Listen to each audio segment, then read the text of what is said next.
O Grenal 435, o Grenal que não aconteceu, ele teve milhões de perdedores. Entre eles, eu e você, cidadãos de uma sociedade minimamente civilizada, se é que ela existe.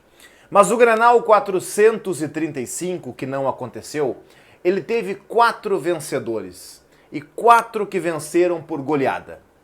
A violência, a selvageria, a barbárie e especialmente a impunidade.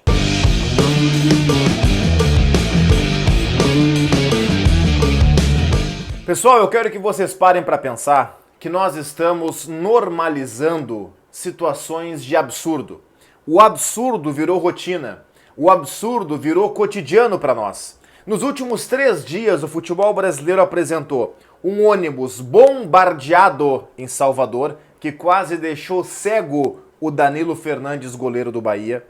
Apresentou uma batalha campal em Curitiba, em que torcedores invadiram o campo e começaram a sair no soco com jogadores do Paraná. Apresentou acusações de racismo em Caxias do Sul, no clássico Caju. E um ônibus do Grêmio apedrejado em Porto Alegre e um jogador que tem que passar a noite no hospital porque ele teve traumatismo craniano e, por consequência disso, uma concussão cerebral. Para o mundo que eu quero descer. Vamos combinar o seguinte, vamos devolver esse planeta para os dinossauros, porque nós perdemos.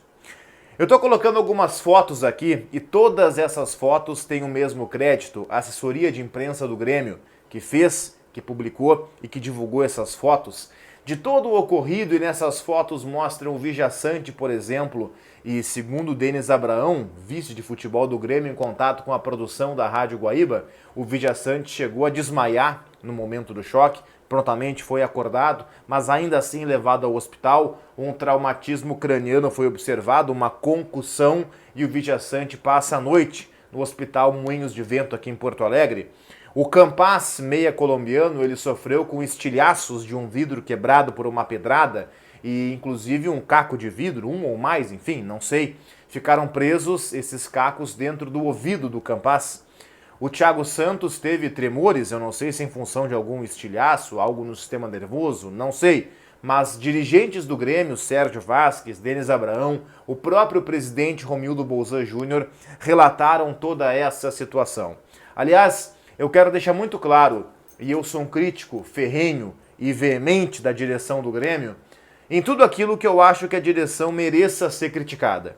Mas hoje, nesse sábado vergonhoso do não Grenal, o Grenal que não aconteceu, a direção do Grêmio está de parabéns. A postura do Grêmio ela foi firme, ela foi enérgica e ela foi irredutível.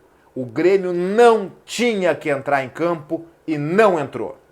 Lá pelas tantas, alguém sugeriu, não, quem sabe troca o jogo das 7 para as 9, como se fosse suficiente. Não, o Grêmio foi irredutível, não tem jogo, porque a Brigada Militar não consegue fazer uma escolta minimamente reforçada, porque o jogador do Grêmio tomou uma pedrada na cabeça e não há a menor condição de jogo, nem de segurança e nem condição psicológica. Então, parabéns ao Grêmio, que não normalizou o absurdo. Sabe quem normalizou o absurdo? O Bahia, por exemplo. Quando mesmo com seu goleiro todo arrebentado, porque tomou uma bomba perto do rosto, Danilo Fernandes, quinta-feira, Salvador, jogo do Bahia na Copa do Nordeste, o Bahia entrou em campo. E entrou em campo em nome do profissionalismo, isso e aquilo, e 3 ou 4 adjetivos que eles resolveram dar. Não tem profissionalismo. Nesse momento é um ato de humanidade. Não se entra em campo com um colega com uma pedrada na cabeça, outro com um caco de vidro na orelha. Não e pronto. Ponto. Final. Acabou. Está encerrado o assunto. Parabéns à direção do Grêmio. Esse Grenal que não aconteceu, ou esses fatos que não são isolados, eles só demonstram que a nossa civilização ela está realmente acabada. Devolvam o planeta para os dinossauros, que é o melhor que a gente pode fazer. Importante recado, a Coronel Nunes, comandante da Brigada Militar aqui em Porto Alegre, que classificou o ocorrido como fato isolado. Não é fato isolado, coronel. Fato isolado número 1 milhão não é fato isolado. Sem pensar muito, sem puxar muito pela memória, eu trouxe 3, 4, 5 fatos que aconteceram nas últimas 48 horas nesse país. Nem precisei sair do Brasil. Imagina se eu começo a ir mais para trás e pego o torcedor do Brasil de Pelotas com a, apologia ao nazismo, se eu pego o caso de racismo que também aconteceu em Pelotas no jogo do Brasil contra o Grêmio, imagina se eu começo a juntar tudo isso e pegar caso por caso. Não é caso isolado. Parabéns à direção do Grêmio pela postura firme. O Grêmio não tinha que entrar em campo. E a direção do Inter, aliás, eu tenho até uma relação melhor, confesso para vocês, com o presidente do Inter, Alessandro Barcelos, do que com o presidente do Grêmio, que aliás eu não tenho relação nenhuma, tá? Mas hoje eu fiquei decepcionado com o presidente do Inter, Alessandro Barcelos. Falar, por exemplo, de perda técnica em caso de adiamento do Grenal, enquanto um jogador do Grêmio estava desacordado com uma pedrada na cabeça, perda técnica, presidente, porque o Inter tem vários jogadores pendurados e que podem tomar terceiro cartão e não jogar numa data posterior que o Grenal vai ser remarcado, essa preocupação do senhor foi pequena. A atitude do senhor foi pequena. Eu não sei o que levou o senhor a isso, porque eu conheço o senhor e sei que o senhor não é assim. Eu não sei o que levou o senhor a isso. O que eu sei é que foi uma atitude pequena. Como pequena foi a postura do Internacional, que também é vítima, afinal de contas. É óbvio que é menos vítima do que o Grêmio, afinal de contas a maior vítima chama-se Matias Vijaçante.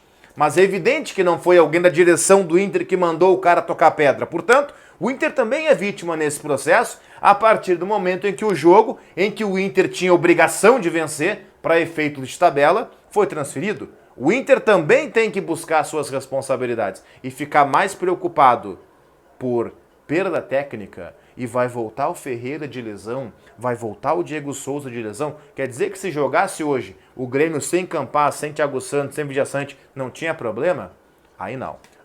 A postura do Inter hoje foi absolutamente lamentável. E a postura da direção do Grêmio, que eu tanto critico nesse canal, hoje foi elogiável. Não tinha que entrar em campo mesmo. E que punições severas sejam aplicadas. E que os culpados sejam detidos, como já estão, ou suspeitos, e presos. Porque senão, nós voltaremos aqui em outros grandes jogos, em outros grenais, para dizer, como eu falei no começo do vídeo, que de novo, a selvageria venceu, a barbárie venceu, a violência venceu e a impunidade venceu. Porque, em geral, é isso que acontece no futebol brasileiro.